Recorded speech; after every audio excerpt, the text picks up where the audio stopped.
Tax collecting right भी आपके पास आ गए, लेकिन फिर भी आप लोन के लिए अप्लाई कर रहे हैं, तो क्राउन का दिमाग खराब हो गया, यार ये क्या बात होगी, इतना हमने इनके लिए किया, इतनी छूट हमने इनको दे दी, इतना इंडिपेंडेंट हमने इनको रखा, लेकिन फिर भी ये आकर हमारे पास लोन के लिए अप्लाई कर रहे हैं। तो इसकी वजह से कंपनी जो है, कंपनी के ऊपर जो क्राउन का भरोसा था वो खत्म हो रहा था। तो इसके चलते क्राउन ने क्या काम किया, जो ब्रिटिश गवर्नमेंट, क्राउन जो मैं बोल रहा हूं, क्राउन का मतलब ब्रिटिश गवर्नमेंट, क्योंकि जो ईस्ट इंडिया कंपनी थी वो प्राइवेट ट्रेडिंग कंपनी थी। ओके, तो क्राउन ने क्या काम किया, क्राउन ने इन्वेस्टिगेशन स्टार्ट कर दी, भाई ऐसा क्या हुआ, हमारी इतनी अच्छी कंपनी जो हमें इतना बेनिफिट कर रही थी, क्योंकि एनुअली उन्हें गवर्नमेंट को भी कुछ देना पड़ रहा था, काफी कुछ अमाउंट देना पड़ता था, उसकी वजह से क्राउन भी काफी ज्यादा खुश था। तो वो अपनी इतनी अच्छी कंपनी को खोना नहीं चाहते, तो उन्होंने इन्वेस्टिगेशन स्टार्ट की। तो जब उन्होंने इन्वेस्टिगेशन स्टार्ट की तो उन्हें रूट काज पता चला, उन्हें पता चला कि भाई कंपनी के अंदर तो करप्शन काफी ज्यादा घुस गया है, तो इसकी वजह से कंपनी की ये कंगाली पे आ गई है। तो इसके चलते कंपनी ने क्या काम किया, रेगुलेटिंग एक्ट्स पास करने स्टार्ट कर दिए कि भाई हम अब रेगुलेट करेंगे, अब हम इनके ऊपर नकेल कसेंगे, थोड़ी लगाम लगाएंगे कंपनी को। तो ऑब्जेक्टिव क्या थे, रेगुलेटिंग एक्ट 1770, रीजन पता चल गया, मेरा रीजन था भाई करप्शन। ओके, करप्शन था रेगुलेटिंग एक्ट 1773 आने का। ऑब्जेक्टिव क्या थे, ऑब्जेक्टिव थे कि भाई हम क्या काम करेंगे, ईस्ट इंडिया कंपनी को के जो अफेयर्स हैं उनको रेगुलेट करेंगे और कंट्रोल करेंगे। कि ईस्ट इंडिया कंपनी जो इतनी आजादी इसको मिली है, कोई सेंट्रल एडमिनिस्ट्रेशन नहीं है, कोई पूछने वाला नहीं है, जो मर्जी आ रहा है, जो जी कर रहा है इनको कर रहे हैं, तो अब थोड़ा सा इनके ऊपर नकेल कसेंगे, थोड़ी लगाम लगाएंगे इस कंपनी को। ओके, तो पहली बार इनके पॉलिटिकल और एडमिनिस्ट्रेटिव फंक्शन को रिकॉग्नाइज किया। पहले क्या होता था, वही ऑफिसर पॉलिटिकल फंक्शंस को भी चला रहा था, एडमिनिस्ट्रेटिव फंक्शंस को भी एग्जीक्यूट कर रहा था। अब पॉलिटिकल फंक्शन अलग कर दिए, एडमिनिस्ट्रेटिव फंक्शंस अलग कर दिए। ओके, थोड़ा सा डिसिप्लिन लेकर आ गए। उसके बाद एक सेंट्रल एडमिनिस्ट्रेशन इंडिया के अंदर ब्रिटिशर्स ने स्टेब्लिश कर दी। वो कैसे कर दी भाई, जो गवर्नर ऑफ बंगाल था, ये जो गवर्नर ऑफ बंगाल था, इसको गवर्नर जनरल ऑफ बंगाल कर दिया। यानी ये जो दो गवर्नर्स थे, बंबई और मद्रास प्रेसिडेंसी, इनको इसके सामने सबऑर्डिनेट कर दिया, इसके कंट्रोल में लेकर आ गए। अभी देखते हैं आगे। तो मैं उम्मीद करता हूं कि आपको समझ आ गया होगा इसका बैकग्राउंड। कंपनी बनी, कंपनी ईस्ट इंडिया कंपनी 1600 में बनी, एक्सक्लूसिव ट्रेडिंग राइट्स मिली, 100% मोनोपोली मिली, उसके बाद यहाँ पे दीवानी राइट्स भी इनको मिल गए। ओके, लेकिन फिर भी करप्शन जो है, करप्शन इनके अंदर था। करप्शन किसकी वजह से, वो जो प्राइवेट ट्रेड के अंदर ये इन्वॉल्व हो गए थे। ओके, तो प्राइवेट ट्रेड के अंदर इन्वॉल्व होने की वजह से करप्शन काफी ज्यादा हो गए, कंपनी जो थी बैंकरप्सी पे आ गई थी। तो इसके चलते उन्होंने लोन के लिए अप्लाई किया, क्राउन का दिमाग खराब हो गया, उसने इन्वेस्टिगेशन करनी स्टार्ट की, तो उसे पता चला करप्शन काफी ज्यादा हो गया, तो इसके लिए वो एक्ट लेकर आ गए, रेगुलेटिंग एक्ट 1773। अब इस एक्ट में क्या कहा गया, अब इसके प्रोविजंस को देखते हैं। ओके, तो भाई इसमें यह कहा गया कि जो गवर्नर ऑफ बंगाल है उसको हम बना रहे हैं गवर्नर जनरल ऑफ बंगाल। समझ रहे हो, governor general of Bengal, governor general of Bengal का मतलब क्या है भाई। अब देखिए, ये जो बंबई का गवर्नर होगा, ये जो मद्रास का गवर्नर होगा, ये दोनों गवर्नर को सब ऑर्डिनेट कर दिया गया, किसके सामने, गवर्नर जनरल ऑफ बंगाल के सामने। यानी इसकी पोस्ट को बढ़ाया गया और इसको, जो बाकी दो गवर्नर थे, इनको सब ऑर्डिनेट कर दिया गया to the governor general of Bengal. क्योंकि पहले ये तीनों इंडिपेंडेंट थे, अब इंडिपेंडेंट नहीं है, अब इनको एक आंसरेबिलिटी इन्होंने यहां पे बना दी गई। ठीक है, तो गवर्नर जनरल ऑफ बंगाल की पोस्ट को बढ़ा दिया गया, इन दोनों को इनके सामने सब ऑर्डिनेट कर दिया। ठीक है, तो इस तरह से जो पहले गवर्नर जनरल ऑफ बंगाल थे वो बनते हैं लॉर्ड वारन हेस्टिंग्स।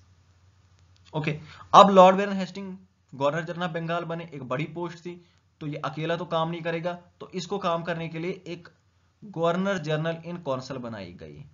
ठीक है, इसमें 4 मेंबर हुआ करते थे, एक एग्जीक्यूटिव काउंसिल थी, 4 मेंबर्स ये। ओके, एग्जीक्यूटिव काउंसिल थी, लेकिन ये लेजिस्लेटिव फंक्शन भी यही परफॉर्म किया करते थे। तो जो लॉज वगैरह बनाने थे तो वही ये बनाया करते थे, और जो गवर्नर जनरल ऑफ बंगाल था, इनकी ही एडवाइस से वो लॉज भी बनाते थे और आगे यही एग्जीक्यूट भी उसे किया करते थे। तो गवर्नर जनरल काउंसिल इसे कहते हैं, या इसे काउंसिल ऑफ 4 भी कहते हैं, या कैलकाटा काउंसिल भी इसे कहते हैं, कलकत्ता में थी। उसके अलावा इसी एक्ट के चलते नेक्स्ट ईयर 1774 में कलकत्ता के अंदर सुप्रीम कोर्ट बना लिया गया। अब इस सुप्रीम कोर्ट में एक chief justice sir Elijah Impey और उसके बाद 3 अदर जजेस को पोस्ट किया गया।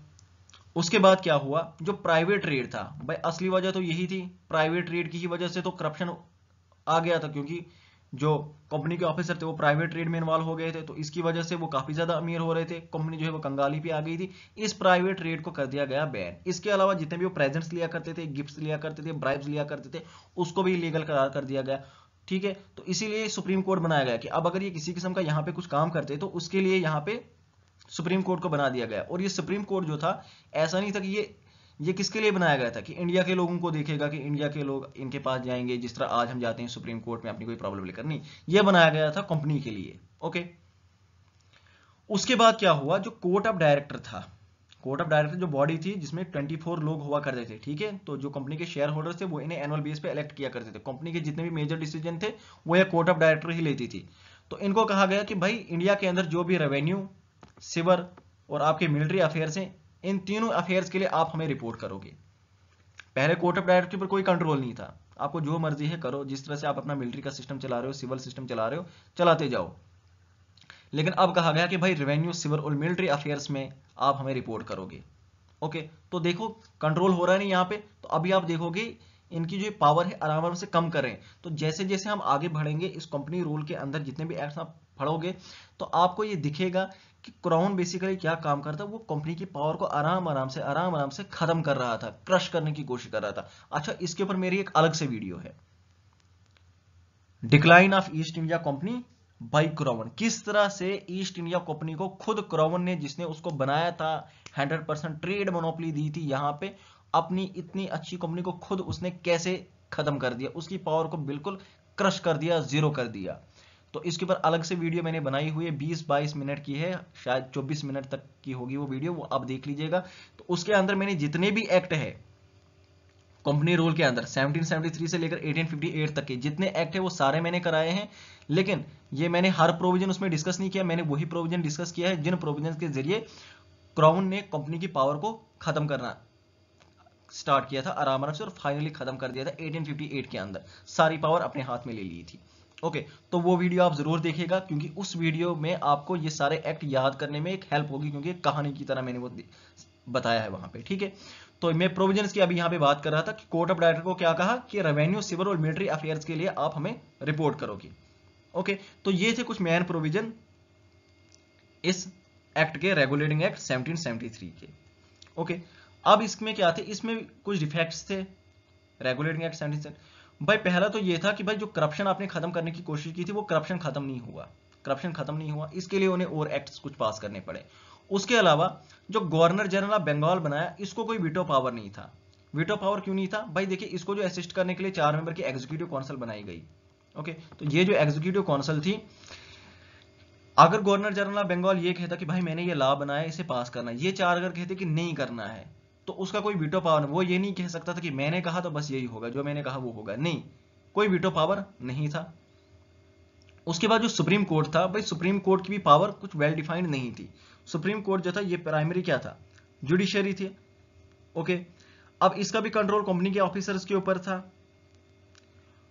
उसके अलावा जो गवर्नर जनरल काउंसिल थी, ये जो 4 मेंबर की एग्जीक्यूटिव काउंसिल थी, इसका भी जो कंट्रोल था वो कंपनी के ऑफिसर्स के ऊपर था। तो इसकी वजह से इनके ऊपर जो है, इनके अंदर ही सुप्रीम कोर्ट और ये जो गवर्नर जनरल इन काउंसिल थी, इनके बीच में कॉन्फ्लिक्ट चलते रहे।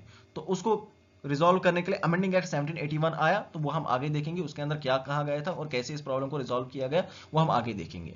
ठीक है, तो दोस्तों ये था रेगुलेटिंग एक्ट 1773। उम्मीद करता हूं कि आपको समझ आया होगा, मैंने आपका बैकग्राउंड अच्छे से क्लियर किया होगा, ये लाने की क्या जरूरत थी, इसका बैकग्राउंड क्या था, रीजंस क्या थे, प्रॉब्लम क्या चल रही थी, इसके प्रोविजंस क्या थे और क्या क्या डिफेक्ट रहे जिसकी वजह से बाकी एक्ट्स को लाने की जरूरत पड़ी। उम्मीद करता हूं आपको ये समझ आया होगा, आपको ये लेक्चर पसंद आएगा। तो अगर किसी किस्म की आपकी कोई प्रॉब्लम होगी तो आप कमेंट में बता सकते हो, तो मैं कोशिश करूंगा उसका जवाब देने की। तो इसके अलावा वो जो वीडियो मैंने आपको कही वो वीडियो आप जरूर देखिएगा, क्योंकि उसकी वजह से ये एक्ट्स आपको समझने में, क्योंकि ये एक्ट्स आसानी से याद नहीं रहते, अलग अलग प्रोविजंस होते हैं, कंफ्यूजन हो जाती है, इंटरमिक्सिंग हो जाती है। तो आप वो वीडियो देखिएगा, उसकी वजह से आपको एक कहानी की तरह ये याद रहेगा और आपको हेल्प हो जाएगी इनको आसानी से याद रखने के लिए। तो दोस्तों उम्मीद करता हूँ आपको लेक्चर बहुत पसंद आया होगा। Thank you so much, bye bye, take care.